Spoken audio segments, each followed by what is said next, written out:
하나님 말씀을 우리 같이 보시겠습니다. 신약성경 에베소서 1장 4절에서 14절 말씀이 되겠습니다. 에베소서 1장 4절에서 14절 말씀.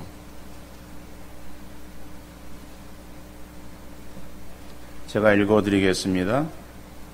고 창세 전에 그리스도 안에서 우리를 택하사 우리로 사랑 안에서 그 앞에 거룩하고 흠이 없게 하시려고 그 기쁘신 뜻대로 우리를 예정하사 예수 그리스도로 말미암아 자기의 아들들이 되게 하셨으니 이는 그가 사랑하시는 자 안에서 우리에게 거저 주시는 바 그의 은혜의 영광을 찬송하게 하려는 것이라.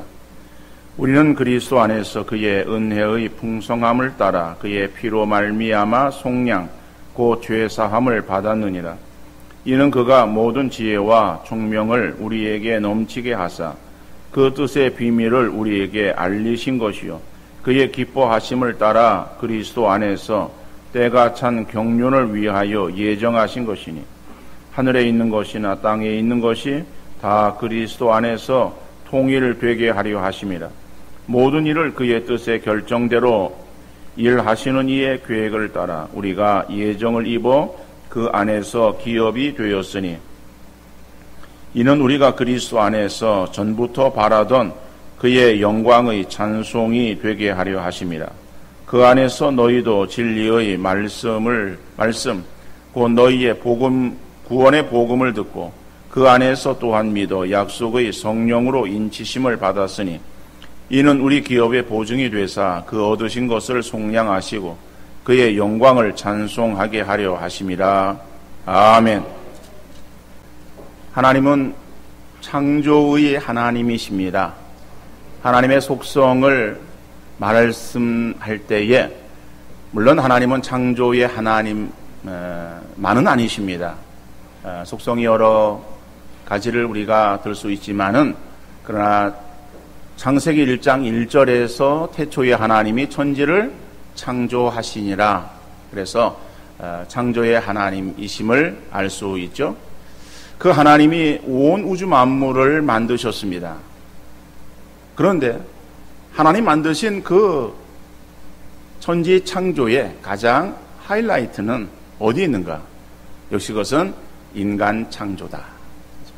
하나님이 사람 만드시기 전에 모든 것들을 다 환경을 조성시켜 놓으시고 그리고 사람을 만드셨어요.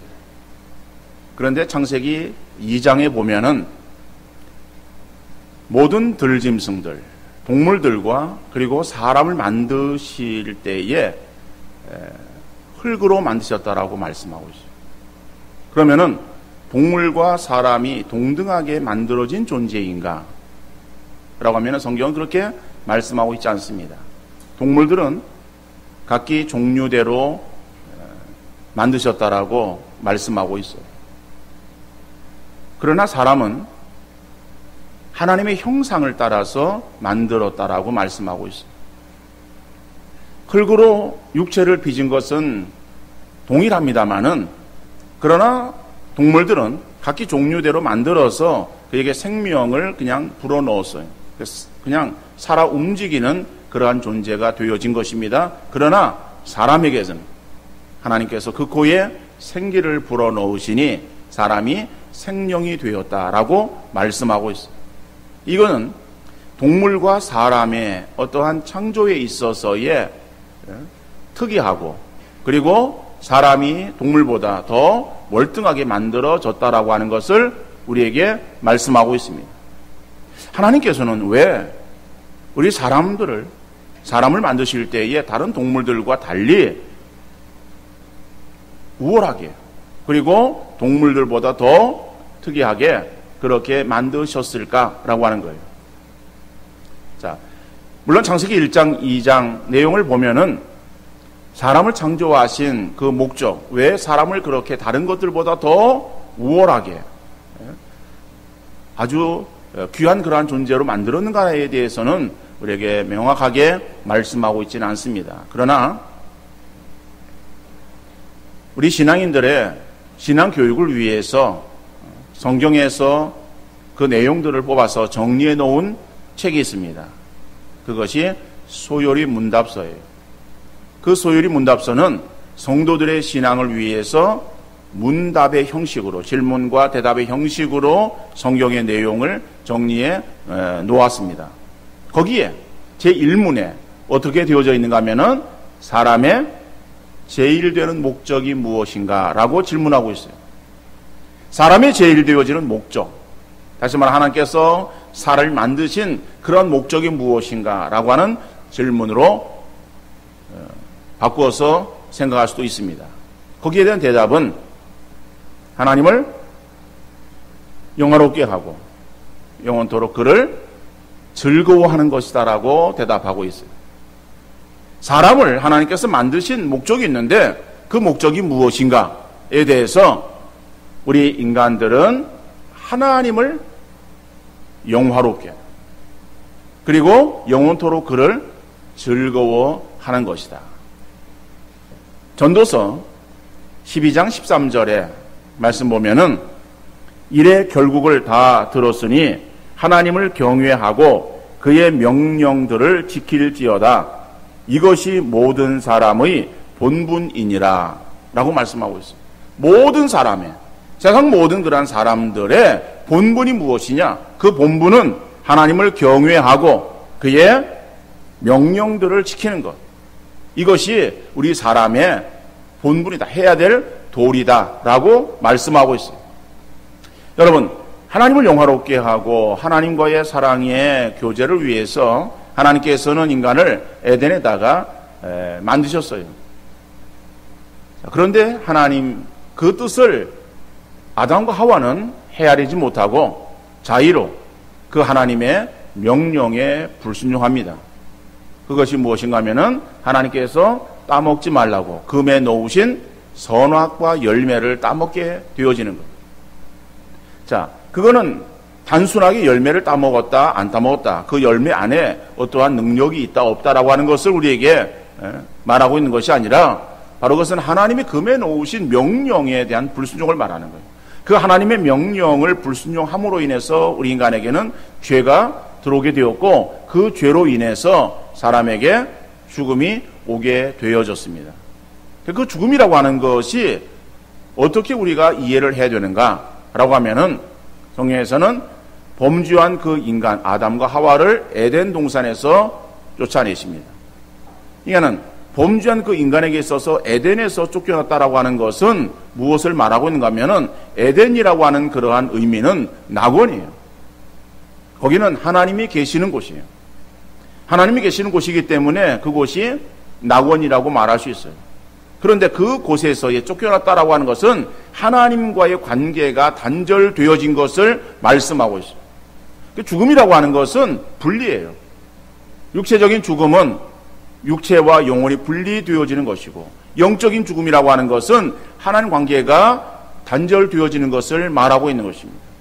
하나님과 함께 교제하며 하나님 은혜 가운데의 삶을 살아야 되는 인간이 범죄함으로 인해서 그 하나님으로부터 결국에 분리되어진 그러한 영적인 죽음을 맞이하게 되어졌습니다.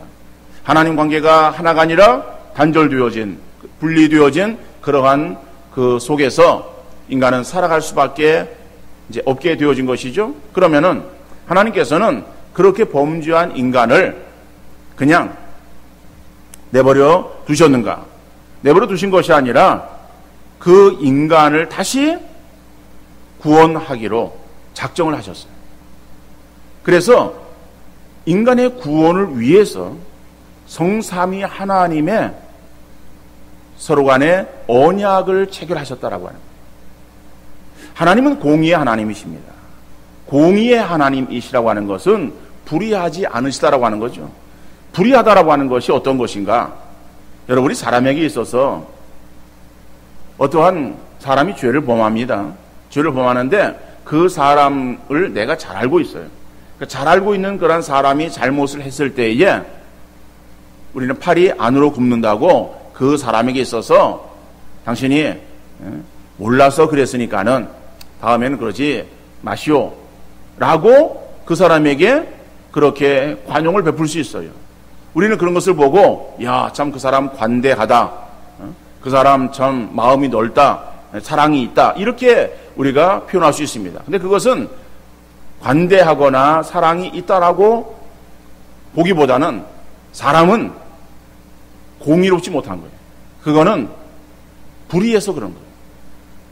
그러니까는 공의롭다라고 하는 것은 어떠한 의에 대해서 잘못되어진 것을 용납하지 않는 것이 공의로운 거예요. 하나님은 공의로우신 하나님이에요. 하나님께서 범죄한 그 영혼 죽는다라고 말씀할 때에 그 대상이 어떠한 대상이든 간에 그 죄를 범하면은 거기에 응당한 대가를 지불해야 되는 것이다. 이거 하나님의 공의예요. 그러니까 하나님은 공의로우신 하나님이시기 때문에 범죄한 인간에게 있어서 그냥 그래 네가 잘 모르겠으니까는 처음이니까는 내가 한번 용서해 주마 이렇게 넘어가시는 하나님이 아니시다라고 하는 거죠. 그래서 범죄한 그 영혼을 벌하시는 것, 그 행한 대로 처리하시는 것은 하나님의 공이시고 그런 하나님의 속성 가운데 사랑이 있어요. 그 사랑은 사람들을 다 품으시는 거예요. 근데 공의와 사랑이 서로 대치가 되어집니다. 대치되어지는 그러한 상황에서 어떻게 그 문제를 해결하셔야만 되어졌는가? 거기에서 성삼위 하나님의 서로의 언약이 거기에 체결되어지는 거예요. 그래서 하나님은 구원의 계획을 세우시고 그 구원의 성취를 예수님께서 이루시고 또 그 구원에 대해서 보증으로 성령이 보증 서시는 그러한 그 성삼위 하나님의 언약의 체결로 우리에게 구원이 이르게 되어진 것입니다. 그래서 우리가 범죄한 그 자리에서 다시 건짐을 얻게 되었고 구원함의 자리에 이르게 되어진 것을 말씀하시고 바로 그것이 우리에게 주시는 귀한 영적인 복이라고 3절에서 말씀하고 있는 거예요. 그러니까 3절에서 말씀하고 있는 신령한 복, 그 영적인 복이 무엇이냐? 오늘 4절 이하에서 오늘 본문에 나타나고 있는 이 구원, 이 구원의 복을 받은 우리가 놀라운 그러한 신령한 복을 받은 자들이다라고 하는 것을 말씀하고 있고 그 우리에게 구원을 이루기 위해서 성삼위 하나님의 구원의 그러한 역사들이 어떻게 이루어졌는가 오늘 본문에서 그것을 우리에게 말씀하고 있습니다. 첫째로 보면은 성부 하나님의 구원의 계획이 있습니다.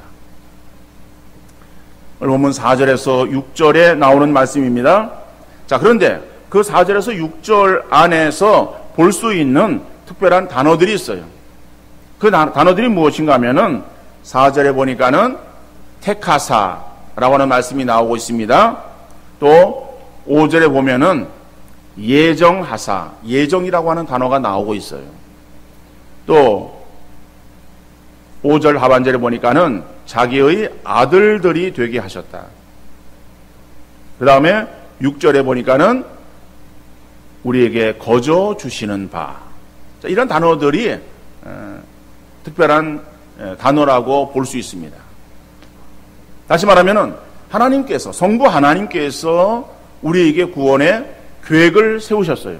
그런데 그 성부 하나님의 구원의 계획이 언제 이루어졌는가?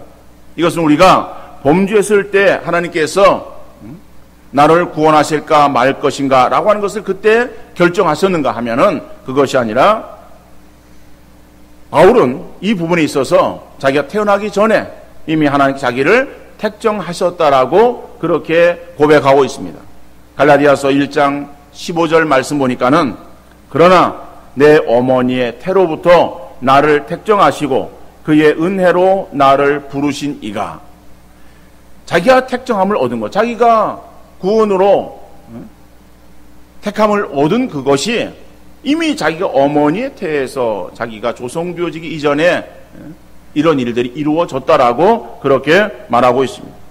그렇습니다. 하나님의 택하심이 창세전에 이루어졌다라고 하는 것은 하나님의 구원의 계획이 인간의 타락 이전에 세워졌음을 우리에게 말하고 있습니다. 그리고 하나님의 예정하신 가운데 우리를 자기의 아들들이 되게 하셨다.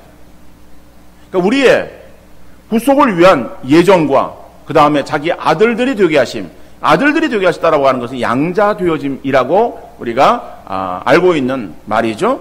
그러니까 자기 아들들이 양자가 되었다라고 하는 이것이 우리의 어떠한 요구나 선택에 의해서 되어진 것이 아니라 하나님의 기쁘신 뜻에 의해서 이루어진 사실이라고 말씀하고 있습니다.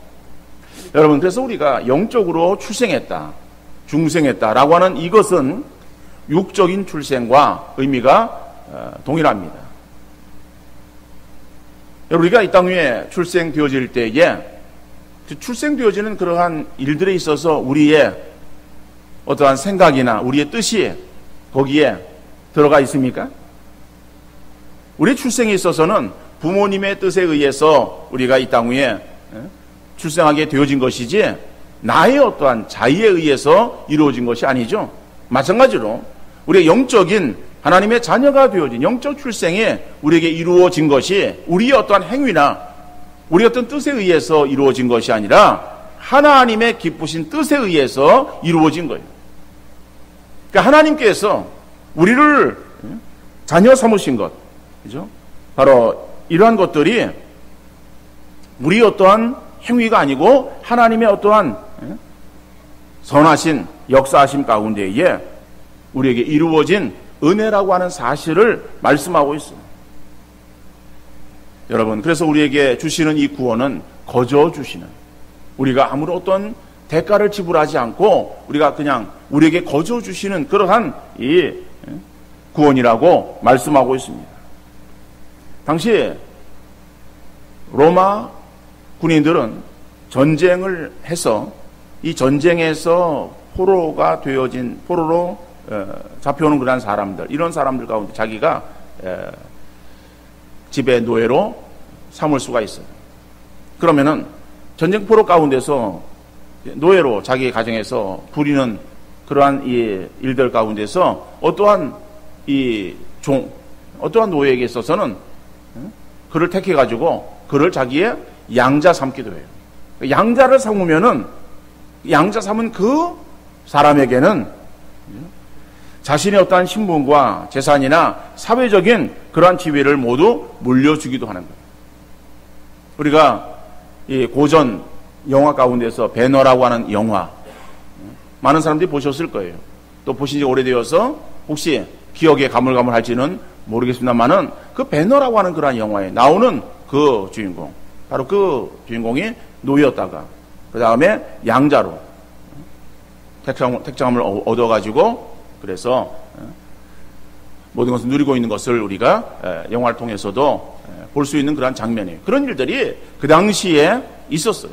그러니까는 우리가 하나님의 자녀가 되었다라고 하는 것은 그런 거예요. 하나님께서 우리를 택해서 우리를 자녀 삼으시고 자녀 삼으시는 것으로 그치는 것이 아니라 하나님의 모든 그러한 특권을 우리에게 또 허락해 주셨다. 그러니까는 하늘의 기업을 우리가 얻게 되어진 그러한 사람이 되었다라고 하는 것을 말씀하고 있는 것입니다. 자, 이러한 하나님의 우리를 향하신 구원의 계획이 있고 그 계획으로만 끝난 것이 아니라 성자 하나님 예수 그리스도의 구원의 성취가 있음을 알 수 있습니다. 7절로 11절에 나오는 그러한 말씀인데 7절의 말씀 보니까는 우리는 그리스도 안에서 그의 은혜의 풍성함을 따라 그의 피로 말미암아 속량 곧 죄사함을 받았다라고 말하고 있어요.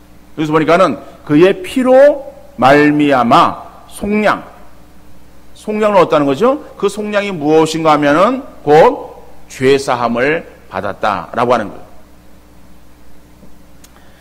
여러분, 오늘 이 본문 가운데서 7절로 11절의 말씀 가운데서 성부 하나님의 구원의 계획이 결국 예수 그리스도 안에서 이루어졌음을 말씀하고 있습니다. 예수 그리스도의 피로 말미암아 우리에게 속량이 이루어졌다, 구속이 이루어졌다, 구원이 이루어졌다라고 하는 말이에요. 이것은 예수 그리스도의 대속의 보혈이 구속사역의 핵심이다라고 하는 것을 말씀하고 있는 것입니다. 그러니까 속량이라고 하는 말, 이 말은 노예가 자신의 신분에서 벗어나서 자유를 얻거나 죄수들이 자신의 선고받은 형을 면제받기 위해서 속전을 지불하는 행위를 가리키고 있는 거예요. 그런데 구원받은 성도가 구속에 대한 속전, 이것을 자신이 치른 것이 아니에요.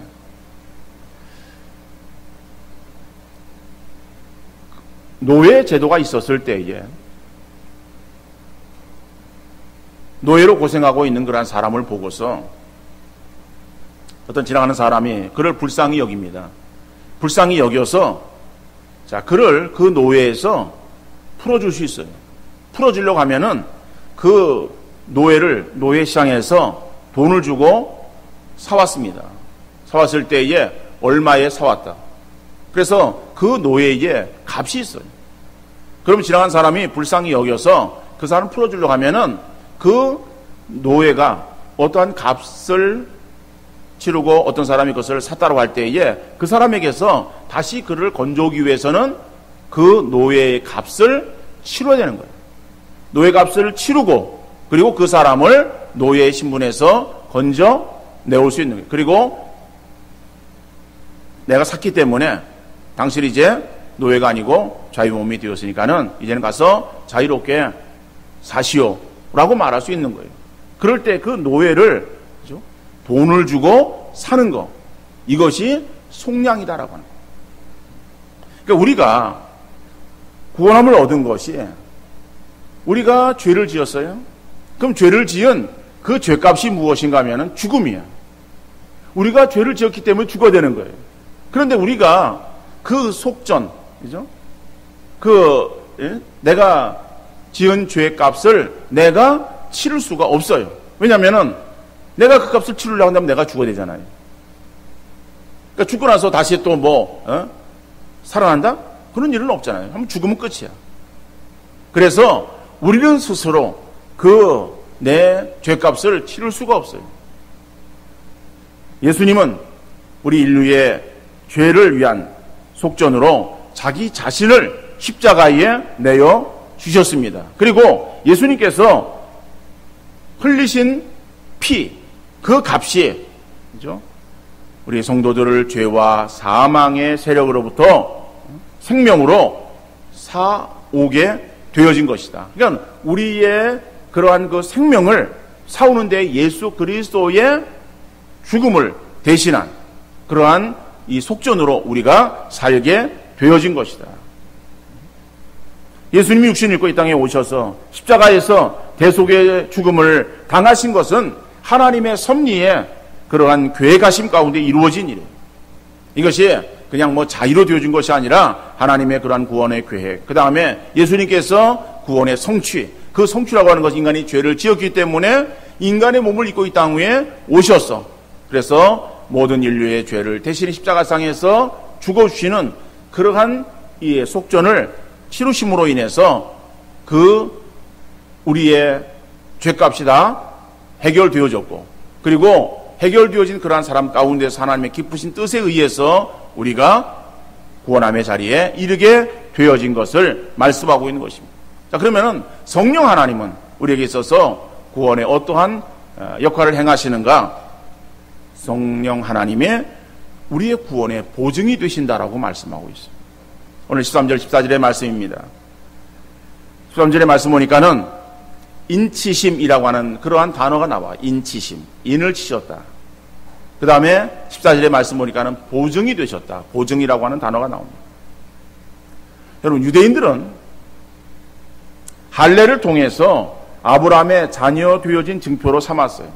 그러니까 그들이 유대인이 하나님의 자녀다라고 하는 그러한 증표가 무엇인가 하면은 할례를 받는 거예요.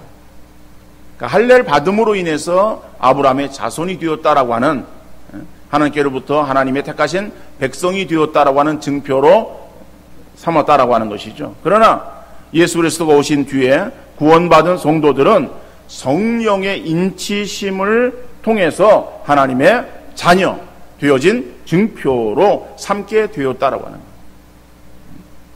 그러니까 인치심을 받았다라고 하는 것은 당시 정치적인 면에서 왕의 도장의 효력을 강조하고 있는 그러한 의미, 또 내지는 경제적인 그러한 측면에서 개인의 소유권에 대한 증거를 나타내는 그러한 의미를 갖고 있어요.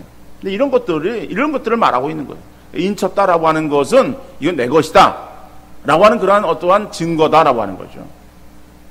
그래서 거기에 왕의 도장을 찍어요. 그러면 도장을 찍혀진 그러한 것들은 이죠? 왕의 명령이다라고 하는 확실한 증거가 되어지는 거예요. 그래서 우리의 구약 성경을 보면은 다니엘서에도 보면은 왕의 조서에 어인이 찍힌 것을 알고도 이런 그 말씀들이 나오고 있습니다.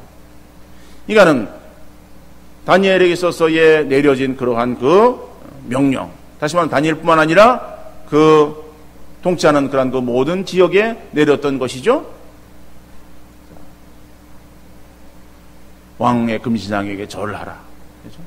뭐 이런 어떤 그런 그 명령들, 이런 명령들이 주어질 때 거기에 도장을 찍는 거예요. 이 도장을 찍는다라고 하는 것이 인을 쳤다라고 하는 거예요. 성령께서는 하나님께서 우리에게 허락하신 구원의 증표로 예수 그리스도의 구속 사역을 증거하시고 우리 가운데 오셔서 복음을 믿게 하심으로 우리를 하나님의 것으로 도장 찍으사 우리의 구원의 보증이 되게 하시는 거예요. 그래서 고린도후서 1장 22절 말씀 보니까는 그가 또한 우리에게 인치시고 보증으로 우리 마음에 성령을 주셨느니라. 그러니까 우리에게 있어서 구원의 확실한 도장을 찍는 거예요. 너는 구원 받았다 라고 하는 그러한 이 증표가 뭐냐? 이것이 우리에게 성령을 주신 것이다라고. 더 나아가서 보증이 되사라고 하는 말도 마찬가지예요. 고대 이 페니키아나 그리스 시대에서 보면 널리 사용되어지던 어떤 상업 용어였어요. 물건을 사는 사람이 그 물건 값의 완납을 확증하는 표시로 맡겨놓은 어떤 물건을 말하는, 그러니까 이건 내가 샀다, 이건 내 것이다 라고 하는 그러한 것의 어떤 증표, 그죠? 그 증표가 있음으로 인해서 물건값을 치르고 이것은 내 것이 되었다라고 하는 것을 나타내고 있는데 바로 그런 것을 말하고 있는, 그러니까는 성령으로 인해서 우리의 구원의 확실한 보증이 되신다라고 하는 것을 우리에게 말씀하고 있습니다. 그러니까 성부 하나님은 창세전에 우리를 구원하기로 작정하셨고 성자 예수님께서는 우리의 구원을 위해서 구속 사역을 성취하셨고 성령께서는 이 구속의 효과를 성도들에게 적용하심으로 인해서 우리의 구원의 완성을 보장하신 것이다. 그러니까 우리가 구원하면 어떠라고 하는 것은 우리 어떤 개인의 감정이나 마음의 상태에 따라서 달라지는 것이 아니라 오직 구원받은 성도 우리 안에 거하시는 그러한 성령 하나님이 계속 계심으로 인해서 우리의 구원이 확실한 보증이 되어진다라고 하는 것이죠. 그러니까는 여러분, 우리가 구원에 대해서 우리가 열심히 신앙생활을 감당하고 하나님께 예배를 드리고 믿음에 열심히 하는 그러한 때는 우리가 구원받은 내가 하나님의 자녀인 것 같은 그러한 생각이 들어요. 그러다가 우리의 신앙이 좀 시들해집니다.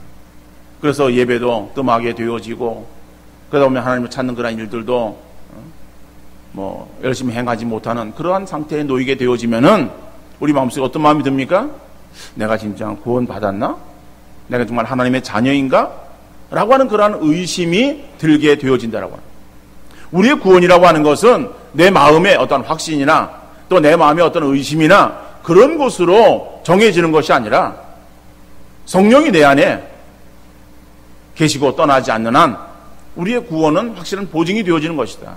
그런데 내가 예수 그리스도를 주로 고백하는 것이, 믿는 것이 내 자의로, 내 어떠한 가지고 있는 지식이나 내 어떠한 능력으로 예수님이 나의 구세주가 되십니다라고 고백하는 것이 아니라 내 속에 거하시는 성령의 그러한 은혜로 인해서 예수를 주라 우리가 시인할 수 있는 것이고 고백하는 것이고, 그러한 그 고백되어지는 그것 통해서 우리가 믿음이 있다라고 하는 것이 드러나게 되어지는데, 이미 우리가 예수 그리스도를 주라 고백하는 그 믿음, 이것으로 인해서 이것이 내가 행하는 것이 아니라 내 속에 계시는 성령께서 나로 하여금 그렇게 믿음을 고백하게 하셨다라고 한다면은 내 안에 계시는 성령님, 그 성령님은 나에게서 떠나지 아니하시고 내 안에 계속해서 내주하신다라고 그렇게 신학적으로는 용어로 표현할 수 있습니다.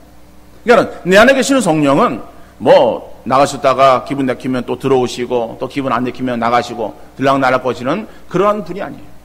한번 우리 안에 거하시는 그러한 성령은 계속해서 우리 안에 내주해 계신다. 그런데 그 성령이 더 충만하고 아니면은 충만하지 않고라고 하는 것은 이것은 변화가 있을 수 있지만은 우리에게서 들락날락 하시는 그러한 분은 아니시다. 어떤 간에 우리에게서의 구원이라고 하는 것, 이것은 하찮은 것이 아닙니다.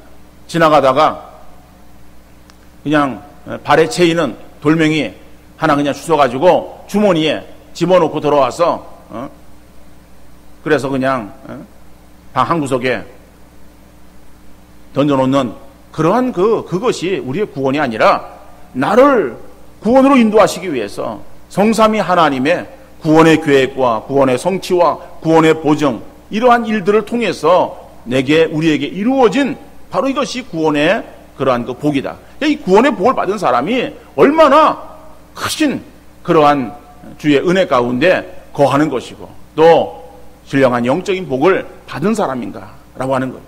그러면 여러분, 우리가 이러한 하나님의 놀라우신 은총 가운데 우리에게 구원의 복이 임하게 되었다. 그러니까 구원의 복을 받았다. 구원의 복을 받은 사람은 그러면은 어떠한 삶을 살아야 될 것인가? 내가 구원 받았기 때문에 그저 나는 아무렇게나 살아도 된다? 그렇습니까? 그런 거 아니겠죠? 그럼 어떻게 살아야 되는 거예요? 여러분, 오늘 본문에서 보면은요, 6절 말씀 보면은 6절 하반절에 그의 은혜의 영광을 찬송하게 하려 합니다 라고 하는 말씀이 나오고 있어요. 자, 그의 은혜의 영광을 찬송하게. 그런데 이 말씀이 12절에서도 반복되어지고 있습니다. 12절에 보니까는 그의 영광의 찬송이 되게 라고 말씀하고 있어요. 근데 이 말씀이 또 14절에서도 반복되어지고 있어요. 그의 영광을 찬송하게. 여러분, 그러면은 6절에서는요, 4절 6절의 말씀이 뭔가 하면 성부 하나님의 구원의 계획을 말씀하는 거예요. 성부 하나님의 구원의 계획을 말씀하면서 그 구원의 계획의 마지막 부분에 그의 은혜의 영광을 찬송하게 라고 말씀하고 있어요. 그리고 10절에서도 성자 하나님, 예수님의 구원의 성취를 말씀하면서 그리고 마지막에 그 구원의 성취의 목적을 말하는데 그것이 그의 영광의 찬송이 되게 합니다 라고 하는 거예요. 또 성령의 구원의 보증을 말씀하면서 마지막 부분에 그의 영광을 찬송하게. 여러분, 우리가 구원받은 것, 구원받은 우리들은 어떠한 삶을 살아야 되는가? 이거는 하나님께 영광 돌리는 삶을 살아야 된다라고 하는 것이죠. 그런데 우리가 구원받은 자로서 하나님께 영광 돌리는 삶을 살아야 된다라고 말씀하는 이것은 에덴 동산에 하나님께서 아담을 만드시고 사람을 만드신 그 창조의 목적과 동일하다라고 하는 거예요. 그 내용은 창세기 1장 2장에서 나오고 있지 않지만은, 그러나 성경 전체를 통해서 사람의 제일 되는 목적이 무엇이냐라고 하는 것을 우리가 소유리 문답 제1문을 통해서 한번 생각해 보았습니다. 사람의 제일 되는 목적이 무엇이냐? 하나님을 영화롭게 하고 영원토록 그를 즐거워하는 것이다. 하나님께 영광 돌리는 거예요. 영광 돌리는 것이 사람의 창조의 목적이다라고 하는 거예요. 그런데 그것을 사람이 상실했어. 죄로 인해서 상실했어요. 하나님의 관계가 멀어졌습니다. 멀어진 그 인간을 다시 하나님께서 내버려 두신 것이 아니라 구원으로 인도하셨어요. 그 구원으로 인도하시기 위해서 성삼위 하나님의 놀라우신 그러한 이 은총 가운데 우리가 성부 하나님의 구원의 계획과 성자 하나님의 구원의 성취와 성령 하나님의 구원의 보증으로 인해서 우리가 구원함에 이르게 되었어요. 그러면은 구원함을 얻게 되어진 우리 성도가 되었으면은 우리가 어떠한 삶을 살아야 되는가? 원래 창조의 목적에 부합되어진 삶을 살아야 된다. 그래서 오늘 본문 6절과 그 다음에 12절과 14절에서 동일하게 그의 은혜의 영광을 찬송하게 라고 하는 그런 표현을 쓰고 있는 거예요.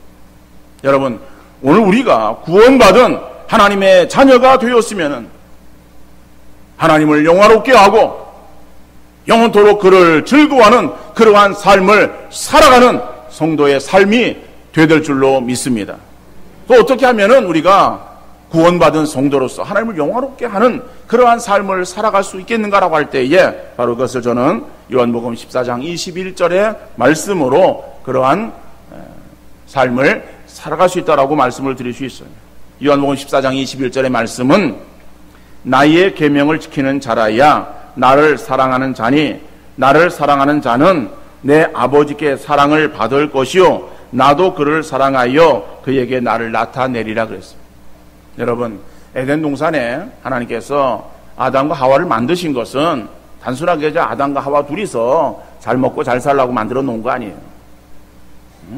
그 인간들을 통해서 하나님께서 영광을 받으시기를 원하셔서 그런 것이고, 그리고 하나님께서는 그들과 사랑 관계 속에서 우리 사람들이 하나님만을 사랑하고 하나님만을 바라보고 하나님의 사랑받은 자로서 그 사랑 안에 거하기를 원하셔서 우리를 만드셨어요. 그런데 죄로 인해서 그 하나님 관계가 깨어진 그러한 우리들, 다시 하나님께서는 그것을 깨어진 상태를 다시 원래 상태로 만들어서 우리를 하나님께로 인도하신 거예요. 인도함을 받았으면은 우리가 하나님을 어떻게 사랑하는 자로 우리가 택함 받은 줄 믿고 하나님을 더욱더 사랑하는 그러한 우리 모든 성도들 되어질 수 있기를 간절히 바랍니다.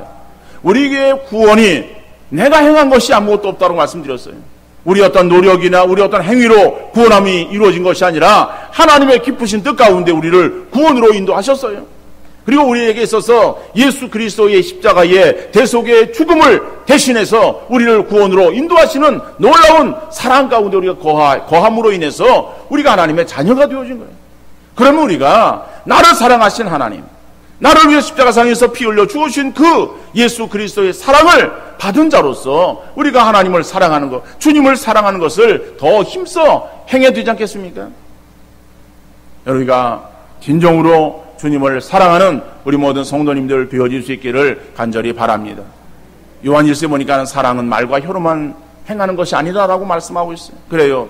우리가 인간적인 사랑 관계 속에서도 그저 말로만 행하는 것, 그거 진정한 사랑이 아니잖아요. 그저 입에 발린 그러한 소리로 내가 당신을 사랑해 라고 하는 그런 것, 형식적인 그러한 그 말은 오히려 우리에게 있어서 혐오감을 줄 수도 있어요. 그러나 진정으로 사랑하는 그러한 그 마음, 사랑의 어떤 그러한 그 이 모습들, 이것으로 인해서 정말 나를 사랑하고 있구나 라고 하는 것을 느낄 수 있어요. 하나님 우리가 사랑할 때도 마찬가지입니다.